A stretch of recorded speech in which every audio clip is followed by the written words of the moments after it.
All right, man. So let's talk Denver Broncos here for a little bit. Look, this for day one of free agency went out with a bang. A lot of teams made really massive moves, but I think the Broncos that kind of slid under the radar, but I think they crushed it. They may have had the best day out of any team in the AFC. They checked a lot of boxes, made a huge moves. I think will be pivotal for them come the 2023 season.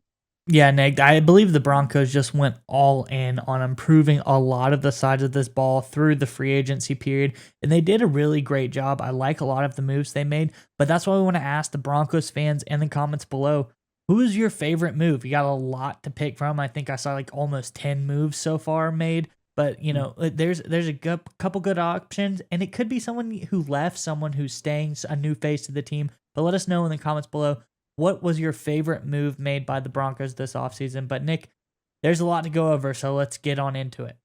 Yeah, so obviously the Broncos brought in Sean Payton to be the new head coach, and Payton, of course, had taken a few years off from coaching, and he had a chance to be kind of an outsider and watch the direction the NFL was going. And if you look at last season, you look at the two teams that made the Super Bowl. Obviously, you had the Chiefs and the Eagles. What did they have in common among obviously good coaching and good players and things like that? But in terms of detailed focus of roster building, both teams focused heavily on the offensive line. The Chiefs did it through draft and free agency. The Eagles mainly through draft. They invested a lot of dollars in draft capital over years, developing, drafting, re-signing, and keeping the continuity between that offensive line, building really strong guys on the offensive line. If you look at the teams that didn't make the Super Bowl but made the championship games, you look at the 49ers, who also invested a lot in the offensive line, and of course the Cincinnati Bengals, who have invested a lot in the offensive line specifically last season. So Sean Payton saw that, it's like, okay, if I have a quarterback, the most important thing to do is to invest heavy in the offensive line. And like it or not, Russell Wilson's their guy. I think he's still got a lot of gas in the tank, by the way. I think he can still go back to the way he was in Seattle for a number of years.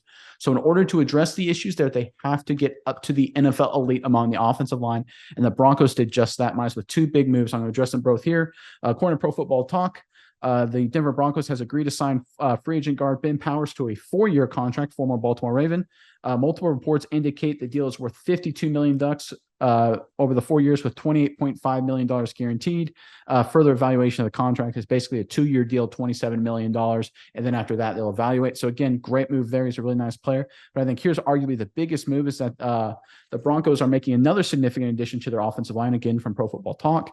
Arguably the top offensive tackle on the market, Mike McGlinchey from the San Francisco 49ers, has agreed to sign with Denver on a 4-year deal. According to NFL Media's Ian Rappaport, McGlinchey's deal is worth $87.5 million with over $50 million guaranteed. McGlinchey was number 11 on Pro Football Talk's top 100 free agent.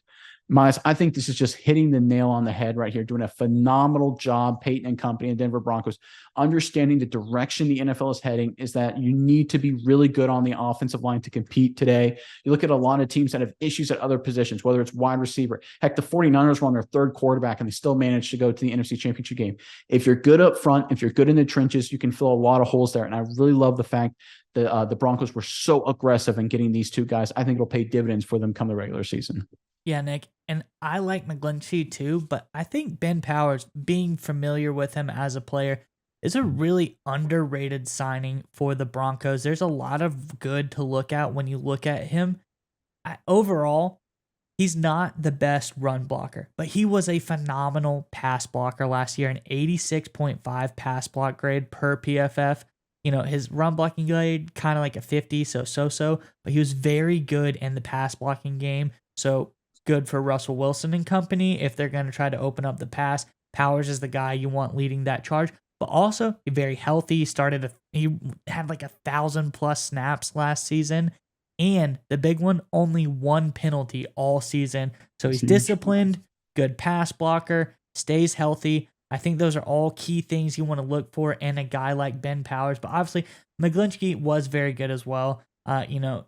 He had similar amount of snaps. He's overall very good. He's well-rounded. He's probably higher rated as a run blocker than he is a pass blocker, but I like him as a player. He looked really, really strong, and he was in that run-heavy 49ers defense, so that's probably where he gets the boost to the run blocking grade because they run the ball so effectively so much, but he's just overall very, very, very well-rounded. So I like him as a player. I like Powers as a player, and this team, there's no excuses now. Russell Wilson is getting all of the stuff that he needs to compete, and they're going all out to build this offensive front.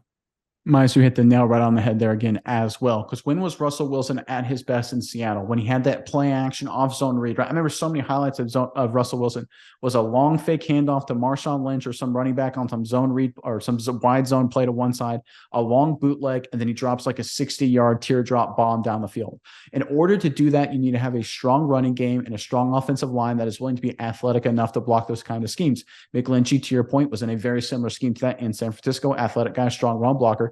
And Ben Powers, while he may not be the best run blocker, he definitely had to do a lot of moving, a lot of play action, a lot of zone reads, zones kind of schemes.